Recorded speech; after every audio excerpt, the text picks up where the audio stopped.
Hello student, আজকে আমরা কপারের জারণ সংখ্যা নিয়ে কিন্তু আলোচনা করব। আগের ভিডিওতে আমরা আয়রনের যত রকম কম্পাউন্ড আছে তাদের জারণ সংখ্যা কী হতে পারে সেগুলো নিয়ে আলোচনা করেছি। আজকে আমরা কপারের জারণ সংখ্যা সর্বোচ্চ সর্বনিম্ন তাদের যৌগের মধ্যে কীরকম হবে সেটা নিয়ে আমরা আলোচনা করব। তাহলে দেখো, কপারের যে জারণ সংখ্যা হবে, আমরা জানি কপারের যোজ্যতা হয় দুটো, একটা হচ্ছে +1 আর একটা হচ্ছে +2। তাহলে কপারের ক্ষেত্রে যেটা আছে সব থেকে কম, সেটা করে কিউপ্রাস, মানে 1 স্টেটে যেটা আছে, আর যেটা সর্বোচ্চ স্টেটে আছে সেটা হচ্ছে কিউপ্রিক। তাহলে একটা হচ্ছে কিউপ্রাস আর একটা হচ্ছে কিউপ্রিক। দেখবে এখানে কিন্তু কপারের জারণ সংখ্যাটা কিন্তু +1 আর +2-র মধ্যে কিন্তু ভ্যারি করছে। তাহলে দেখা যাক কপারের জারণ সংখ্যা। তাহলে প্রথমে আমি যেটা করতে চাইছি, তাহলে এখানে দেখো CuCl, কিউপ্রাস ক্লোরাইড। হ্যাঁ, এখানে ধরো Cu2Cl2 অ্যাকচুয়ালি কম্পাউন্ডটা এক্সিস্ট করে, Cu2Cl2 হিসাবে এক্সিস্ট করে। হ্যাঁ, তাহলে এইটা হচ্ছে Cu2Cl2 হিসাবে এক্সিস্ট করে। তাহলে এইটা আমি সিম্পলিফাই করে এরকম করে লিখছি। তাহলে কপারের জন্য যদি x ধরা হয় আর ক্লোরিনের জন্য -1 = 0, তাহলে এটা হচ্ছে x = +1। তাহলে দেখো কপারের জারণ সংখ্যা কিন্তু +1 পাচ্ছি। এখানেও যদি তুমি করে দেখো একই পাবে। তাহলে দুটো কপার আছে 2x, আর এখানে দেখো প্লাস হচ্ছে -1 × 2, এটা কত ধরবো 0। তাহলে 2x - 2 = 0। তাহলে 2x হচ্ছে +2, তাহলে x দেখো +1, সেম আর +1ই পাচ্ছি। তাহলে কপারের জারণ সংখ্যা কিন্তু +1 পেয়েছি। তাহলে যেটা হচ্ছে জারণ সংখ্যা, প্রথমটা পেলাম, কপারের জারণ সংখ্যা হচ্ছে +1। এবারে দেখো, এবারে কপারের জারণ সংখ্যা +2 যেটা আমরা দেখতে চাইছি, CuCl2। এখানে দেখো কপার হচ্ছে x, প্লাস হচ্ছে -1 × 2 কিন্তু 0। তাহলে x - 2 = 0। তাহলে x হচ্ছে +2, x +2। ঠিক আছে, তাহলে x যখন +2 হলো, তাহলে কপারের জারণ সংখ্যা এখানে +2 আমরা পেয়ে গেছি। তাহলে 1 আর 2 জারণ সংখ্যা কপারের ক্ষেত্রে আমরা পেলাম। এবারে দেখো Cu2O, এখানে ক্ষেত্রে আমি কপারের ক্ষেত্রে x কটা আছে, দুটো, আর প্লাস হচ্ছে -2 = কত, 0। তাহলে 2x - 2 = 0। তাহলে 2x +2, তাহলে x +1, তাহলে এখানে +1। দেখো +1 আর +2-র মধ্যে কিন্তু সীমাবদ্ধ এখনো পাচ্ছি। এবারে কি না, কিউপ্রিক অক্সাইড CuO, এখানে সিম্পল -2, তাহলে অবশ্যই এটা +2। এটা ক্যালকুলেশন করার দরকার আছে? এগুলো দরকার নাই, এগুলো সিম্পল ক্যালকুলেশন। যেটা হচ্ছে অক্সিজেনটা যদি সিম্পল অবস্থায় হচ্ছে -2 হয়, তাহলে এটা হচ্ছে +2 হবে। তাহলে এখান থেকেই কিন্তু দেখো কপারের জারণ সংখ্যা কিন্তু +1 আর +2-র মধ্যে কিন্তু সীমাবদ্ধ আমি এখনো পর্যন্ত পেয়েছি। আচ্ছা, এবারে আমি দেখতে চাইছি, দেখো এখানে CuSO4 রয়েছে, CuSO4 যদি থাকে তাহলে জারণ সংখ্যাটা কেমন হতে পারে?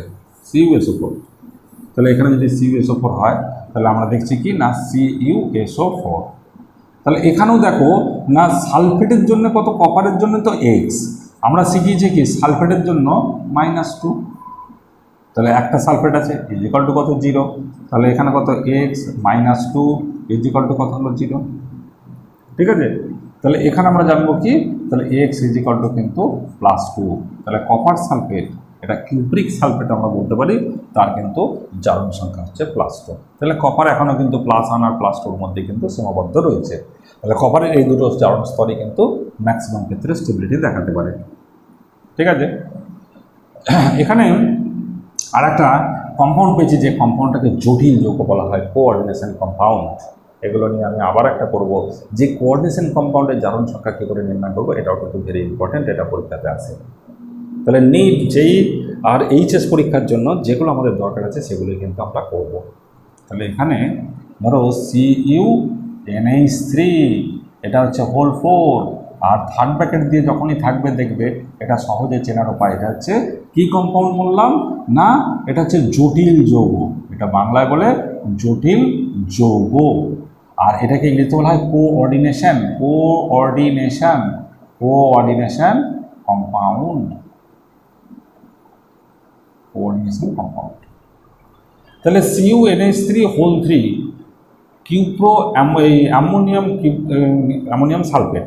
হ্যাঁ, তাহলে এটা হচ্ছে copper ammonium sulphate, cupro ammonium sulphate. এই যৌগটা কিন্তু যখন কপার সালফেটের সঙ্গে রিয়াকশন করা হয় অ্যামোনিয়াম হাইড্রোক্সাইড বা অ্যামোনিয়াম যৌগীয় দ্রবণের সঙ্গে, এটা কিন্তু তৈরি হয়। এটা ভেরি ইম্পর্টেন্ট একটা কম্পাউন্ড। তো এখানে দেখো খুব ইন্টারেস্টিং ব্যাপার হচ্ছে এখানে অ্যামোনিয়া রয়েছে। তাহলে এখন প্রশ্ন হচ্ছে অ্যামোনিয়ার জারণ সংখ্যা কত হবে সেটা তো আমাকে জানতে হবে। তাহলে অ্যামোনিয়াটা তো একটা যৌগ অণু হিসেবে রয়েছে, সেই অণুর আমরা সবসময় বলেছি অণু যখন টোটাল জারণ সংখ্যাটা ক্যালকুলেশন করা হবে, টোটাল জারণ সংখ্যাটা সবসময় কিন্তু শূন্য হবে। যেমন ওয়াটার যদি আমি তোমাকে বলি, ওয়াটার যদি এরকম বলি তাহলে ওয়াটার, সেই ওয়াটারের যদি বলা হয় তাহলে দেখো ওয়াটারে -2, কোথায় অক্সিজেন হচ্ছে -2, তাহলে হাইড্রোজেনটা কি হবে +1 × 2, তাহলে টোটাল যোগ করলে কত হচ্ছে 0 হচ্ছে। আমি যদি বলি যে হাইড্রোজেনের জারণ সংখ্যা কত, না +1 × 2, অক্সিজেনের জারণ সংখ্যা কত, না -2। এবারে যদি বলা হয় ওয়াটারের জারণ সংখ্যা কত, তাহলে ওয়াটারের জারণ সংখ্যা তো 0, তাহলে নিউট্রাল। এটা তো সমগ্র জারণ সংখ্যার যোগফলটা সবসময় 0 হবে, এটাই তো আমরা বলেছি। তাহলে এখানে হচ্ছে অ্যামোনিয়া যে জারণ সংখ্যা আছে, অ্যামোনিয়ার জারণ সংখ্যাটা কিন্তু 0, কারণ এটা নিউট্রাল স্পিসিস হিসেবে কাজ করবে, নিউট্রাল। ঠিক আছে, তাহলে এখানে দেখো যে জারণ সংখ্যাটা নির্ণয় করব, খুব সহজ ব্যাপার। এগুলো কোঅর্ডিনেশন কমপ্লেক্সে আমি আরেকটা নতুনভাবে বানাবো। দেখো এটা যদি x হয়, প্লাস হচ্ছে অ্যামোনিয়া, অ্যামোনিয়া হচ্ছে কটা আছে, না 0 × 4, কারণ অ্যামোনিয়ার জারণ সংখ্যা কিন্তু 0, এটা আমরা জানি, কারণ এটা আমি বললাম যে নিউট্রাল মলিকুলের জারণ সংখ্যা কিন্তু 0। তাহলে এখানে প্লাস হচ্ছে কি লিখবো, না সালফেট, সালফেটের জন্য -2, তাহলে এখানে -2 = কী হলো 0।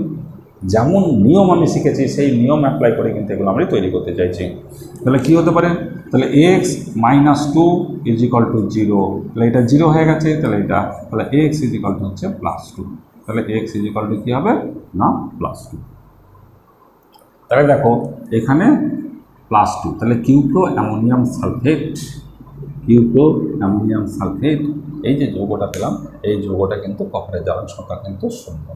তাহলে এগুলো জটিল যৌগের ক্ষেত্রে কিন্তু এরকম আমরা ক্যালকুলেশন করবো, এই সংক্রান্তও কিন্তু ভিডিও বানাবো। তাহলে এখন প্রশ্ন হলো যে কপারের জারণ সংখ্যা তাহলে আমরা কি পেলাম, না কপারের জারণ সংখ্যা পেয়েছি +1 আর +2 পেয়েছি। তাহলে কপারের জারণ সংখ্যা +1 আর +2-র মধ্যে সর্বনিম্ন হচ্ছে +1 আর সর্বোচ্চ আছে কিন্তু +2। তাহলে যৌগের মধ্যে কপারের জারণ সংখ্যা +1 আর +2-র মধ্যে সীমাবদ্ধ থাকছে। তাহলে যাদের এখানে দেখো, তাহলে জারণ সংখ্যা যখন দেখবো কপারের ক্ষেত্রে +1 আছে, তাহলে মিনিমাম কত, মিনিমাম হচ্ছে কিন্তু +1, ম্যাক্সিমাম কত, ম্যাক্সিমাম কি না অক্সিডেশন নাম্বার, এটা হচ্ছে কত +2। তাহলে এটা কি হবে, তাহলে এটা হচ্ছে রিডিউসিং, মিনিমাম থাকলে রিডিউসিং আর ম্যাক্সিমাম থাকলে অক্সিডাইজিং এজেন্ট হিসেবে কাজ করবে। তাহলে অক্সিডাইজিং আর রিডিউসিং এজেন্ট হিসেবে এখানে কপার করে। তাহলে কপার এখানে দেখো +1 আছে, এটা হচ্ছে +2 আছে, এখানে হচ্ছে +1 আছে, এখানে +2 আছে, এখানে +2 আছে, এখানে কত +2 আছে। তাহলে যেগুলো +2 আছে সেগুলো হচ্ছে কিন্তু অক্সিডাইজিং, আর যেগুলো +1 আছে সেটা হচ্ছে রিডিউসিং প্রপার্টি দেখাবো। ঠিক আছে, এবার একটা সিম্পল একটা রিয়াকশান যেটা ডিসপ্রপোর্শনাল সেটা নিয়ে আলাদা করে আমি বলবো। ধরো এখানে বলছে কপার +1 আছে, এই কপার +1 থেকে তোমার হলো কি না কপার 2+, তার মানে এটা 1+, এটা হচ্ছে 2+, প্লাস হচ্ছে কপার, শুধু এলিমেন্টারি স্টেটে কপারটা এলো। তাহলে ভালো করে বললো যে এখানে কপার +1 থেকে +2 হচ্ছে, জারণ সংখ্যা বেড়েছে। তাহলে জারণ সংখ্যা যদি বাড়ে তাকে বলা হয় জারণ। তাহলে এখানে +1 থেকে জারণ সংখ্যা দেখো +2, তাহলে এটাকে বলবো জারণ সংখ্যা বেড়েছে, মানে অক্স মানে হচ্ছে অক্সিডেশন, মানে জারণ হয়েছে। আবার দেখো এই +1 থেকেই এখানে দেখো 0 হয়েছে, মানে কমেছে। মৌলিক অবস্থায় বা মুক্ত অবস্থায় জারণ সংখ্যা হয় 0, এটা আমরা জানি। যে কোনো ধাতু বা মৌল ক্ষেত্রে কিন্তু মুক্ত অবস্থায় যারা কারোর সঙ্গে রিয়াকশন করে যৌগ তৈরি করেনি তাদের ক্ষেত্রে কিন্তু 0 হবে। তাহলে ভালো করে বোঝো +1 থেকে কি দাঁড়ালো, +1 থেকে দাঁড়ালো কিন্তু 0। তাহলে কপারের দেখো এখানে +1 পেয়েছি, +2 পেয়েছি আর 0, মানে মেটালিক কপার যেটা আছে সেটা পেয়েছি। তাহলে +1 থেকে বেড়ে যখন 2 হলো তাহলে সেটা জারণ সংখ্যা বেড়েছে। তাহলে জারণ সংখ্যা বাড়া মানে অক্সিডেশন জারণ হয়েছে। তাহলে এটাও একটা শর্ট ট্রিক্স হিসেবে আমরা বলতে পারি যে কোনো যৌগের জারণ সংখ্যা যদি বৃদ্ধি হয় সে নিজে জারিত হয়েছে। আবার দেখো জারণ সংখ্যা +1 থেকে কমে কিন্তু কত হয়েছে, মানে 0 হয়েছে। তাহলে জারণ সংখ্যা কমে যদি হয় তাকে বলা হয় রিডিউসিং, মানে রিডাকশন হয়েছে। তাহলে দেখো একই বিক্রিয়ায় একটা হচ্ছে অক্সিডেশন স্টেট আছে +1, সেখান থেকে একবার বেড়ে কি হলো +2, আর একবার এখানে বেড়ে কি হলো 0। তাহলে এখানে বলতে পারি একটা মধ্যবর্তী অক্সিডেশন স্টেট থেকে জারণ সংখ্যা একই সময় বাড়তে পারে, আবার সেখান থেকে একটা কমতে পারে। যেখানে বাড়ে সেখানে জারণ হয়, আবার যেখান থেকে বেড়ে সেটা কম হয়। তাহলে এই বিক্রিয়াটার কিন্তু একটা স্পেশাল টাইপ অফ নাম আছে, সেটার নাম হচ্ছে ডিসপ্রপোর্শনেশন রিয়াকশন। কি বললাম? ডিসপ্রপোর,